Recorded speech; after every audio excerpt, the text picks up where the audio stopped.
नमस्ते। आज 4 फरवरी 2026 बुधवार का दिन है और ज्योतिष के लिहाज से आज काफी कुछ हो रहा है। जी बिल्कुल। हमारे सूत्रों के मुताबिक आज की जो सबसे बड़ी ज्योतिषीय घटना है वो है चंद्रमा का कन्या राशि में गोचर। हाँ, और कन्या राशि का संबंध होता है हमारी विश्लेषणात्मक शक्ति मतलब एनालिटिकल स्किल्स से और संवाद से। अच्छा। तो जब चंद्रमा यहाँ आते हैं तो ये हमारी बुद्धि को एक तरह से तेज कर देते हैं। हम चीजों को ज्यादा बारीकी से देखने लगते हैं, जो व्यापार और हिसाब किताब के लिए तो बहुत अच्छा होगा। बिल्कुल। लेकिन यहाँ एक पेंच भी है। हमारे सूत्रों में शूल योग के बाद गंड योग का भी जिक्र है। ये गंड योग सुनने में थोड़ा भारी शब्द लगता है। इसका असल में क्या मतलब होता है? हाँ, सही कहा आपने। इसे समझने का सबसे आसान तरीका है एक गांठ।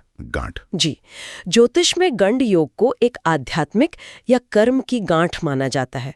जब सूर्य और चंद्रमा एक खास स्थिति में होते हैं तब ये बनता है। तो इसका असर क्या होता है? इसका असर ये होता है कि जो भी काम शुरू किए जाते हैं उनमें रुकावटें आ सकती हैं। इसीलिए आज कोई भी बड़ा फैसला, खासकर लेन देन से जुड़ा, उससे पहले 2 बार सोचने की सलाह दी जाती है। एकदम सही। अच्छा, तो एक तरफ दिमाग तेज है लेकिन दूसरी तरफ नए कामों में अड़चन का योग है। ये तो बड़ी दिलचस्प स्थिति है। बिल्कुल। तो चलिए ग्रहों की इसी चाल को ध्यान में रखते हुए देखते हैं कि अलग अलग राशियों पर इसका क्या असर पड़ेगा। हाँ, तो आज का दिन मुख्य रूप से 2 थीम्स पर आधारित है।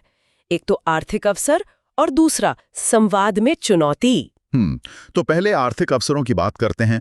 कौन सी राशियां हैं जिनके लिए आज अच्छी संभावनाएं हैं? आर्थिक मोर्चे पर सिंह और वृश्चिक राशि वालों के लिए आज दिन काफी अच्छा है। ऐसा क्यों? क्या कोई खास ग्रह स्थिति है जो इन 2 राशियों को फायदा पहुंचा रही है? जी, सिंह राशि के लिए आज का दिन खास इसलिए है क्योंकि उनके 11वें भाव यानी लाभ के घर पर शुभ ग्रहों की दृष्टि पड़ रही है। अच्छा, लाभ के घर पर। हाँ, और जब ऐसा होता है तो पुराने निवेश से या अचानक किसी काम से आर्थिक लाभ की संभावना बढ़ जाती है। और वृश्चिक राशि के लिए? वृश्चिक राशि के लोगों को उनकी मेहनत का फल मिल सकता है क्योंकि ग्रहों की स्थिति आय में बढ़ोतरी और यहाँ तक कि पदोन्नति की ओर भी इशारा कर रही है। ये तो बहुत बढ़िया खबर है। लेकिन जैसा आपने कहा, आज संवाद में चुनौती भी है। तो किन राशियों को आज थोड़ा संभल कर रहना होगा? इसमें सबसे पहले नाम आता है तुला राशि का। ओके। उनके लिए आज खर्चों की अधिकता एक परेशानी का कारण बन सकती है और साथ ही वाणी पर नियंत्रण रखना बहुत जरूरी है। रिश्तों में कोई समस्या? हाँ, जीवन साथी से किसी छोटी सी बात पर भी अनबन होने की आशंका है। और हमारे सूत्रों में कुंभ राशि के लिए गुप्त शत्रुओं से सावधान रहने की चेतावनी भी है। ये सुनने में तो खिली जासूसी फिल्म जैसा लगता है। हाँ, ये शब्द थोड़ा नाटकीय लगता है।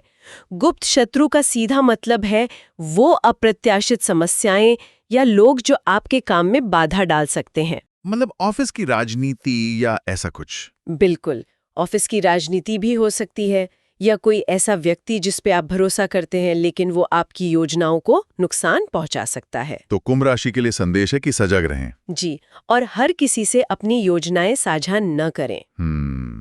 आर्थिक और सामाजिक पहलू के अलावा कन्या राशि के इस चंद्रमा का असर कुछ लोगों के करियर और रचनात्मकता पर भी पड़ रहा होगा, जैसे धनु और वृषभ राशि। एकदम सही पकड़ा आपने। धनु राशि के लोग आज पूरी तरह अपने काम में डूबे रहेंगे। उनकी एकाग्रता कमाल की होगी। अच्छा। और संभव है कि उन्हें कोई नया और बेहतर नौकरी का भी प्रस्ताव मिल जाए। और वृषभ राशि? वही वृषभ राशि के जातकों के लिए ये विश्लेषणात्मक ऊर्जा रचनात्मकता में बदल जाएगी। खासकर जो लोग कला, लेखन या डिजाइनिंग से जुड़े हैं, उनके मन में आज नए नए विचार आ सकते हैं।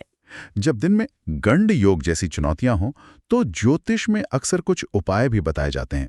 आज के उपाय भगवान गणेश से जुड़े हुए हैं ना? जी, बुधवार का दिन बुध ग्रह को समर्पित है जो बुद्धि, वाणी और व्यापार के कारक हैं। और भगवान गणेश को विघ्नहर्ता कहते हैं। बिल्कुल, और बुद्धि के देवता भी। इसलिए जब हम बुधवार को उनकी पूजा करते हैं तो हम असल में बुध ग्रह को मजबूत करते हैं और अपने जीवन की बाधाओं को दूर करने की प्रार्थना करते हैं। सूत्रों में गणेश अथर्वशीष का पाठ करने का जिक्र है।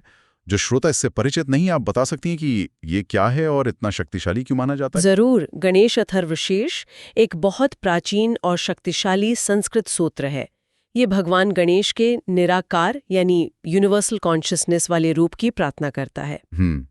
माना जाता है कि इसके नियमित पाठ से बुद्धि तेज होती है, एकाग्रता बढ़ती है और मन भी शांत होता है। और इसके अलावा कुछ सरल उपाय? हाँ, हरी मूंग का दान करना या गणेश जी को 21 दूर्वा अर्पित करना जैसे सरल उपाय भी बहुत प्रभावी माने गए हैं। तो कुल मिलाकर आज का दिन एक संतुलन बनाने का दिन है। जी। एक तरफ कन्या राशि में चंद्रमा हमें बुद्धि और विश्लेषण की शक्ति दे रहा है, हम्म। तो वहीं गंड योग हमें जल्दबाजी से रोक रहा है। सही।